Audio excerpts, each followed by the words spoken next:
On the northeast ridge of Mount Everest, above 8,500 meters, there is a shallow recess in the rock that climbers have used for decades. It is not a camp. It is not shelter in any meaningful sense.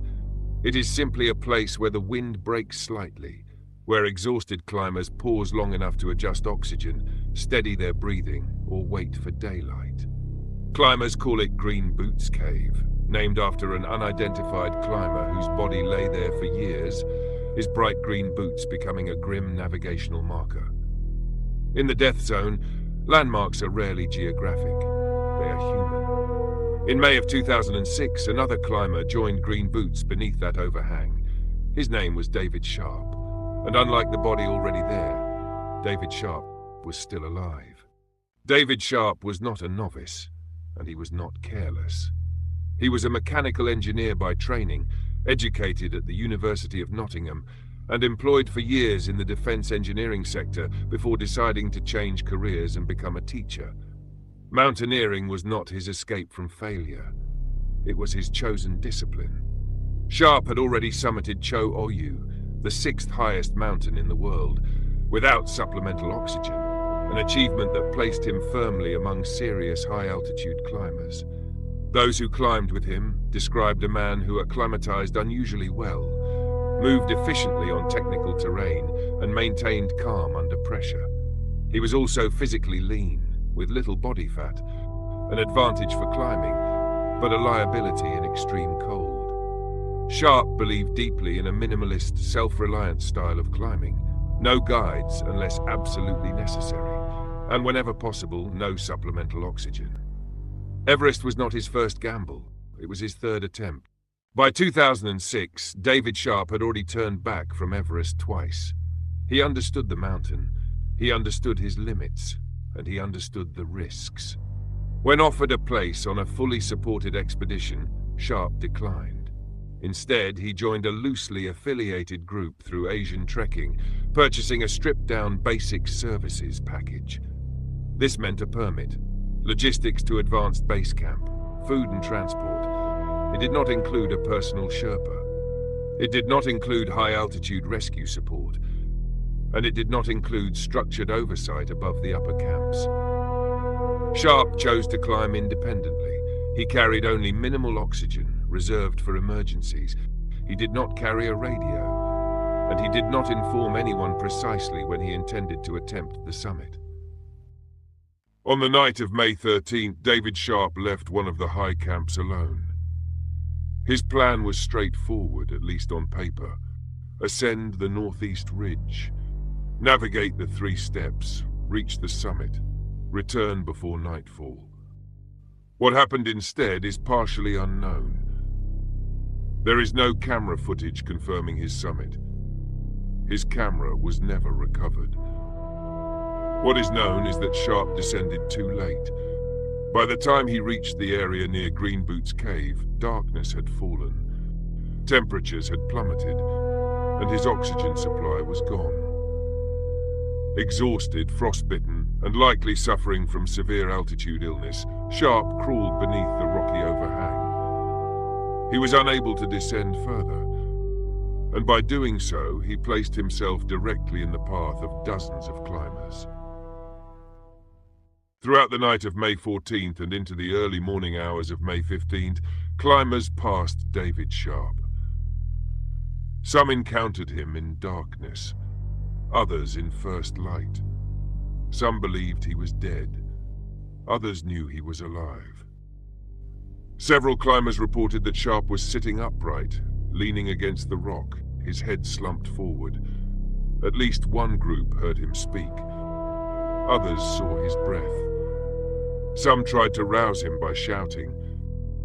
Some offered him drinks. Some attempted to give him oxygen. Sharp was severely frostbitten. His gloves were inadequate. His oxygen cylinder was empty. When asked to move, he could not. And yet, no single moment triggered a coordinated rescue. Multiple climbers made individual attempts to help David Sharp. A Turkish team cleared ice from his mask. Another tried to give him oxygen. Sherpas attempted to stimulate circulation and move him into sunlight. Each attempt failed, not because of indifference, but because of limits. Oxygen supplies were low. Team members were deteriorating. Summit windows were closing, and critically, no one was in charge. There was no expedition leader coordinating a response. No unified command making decisions. No single voice saying, "This climb is over, this man comes down." Each climber assessed Sharp in isolation.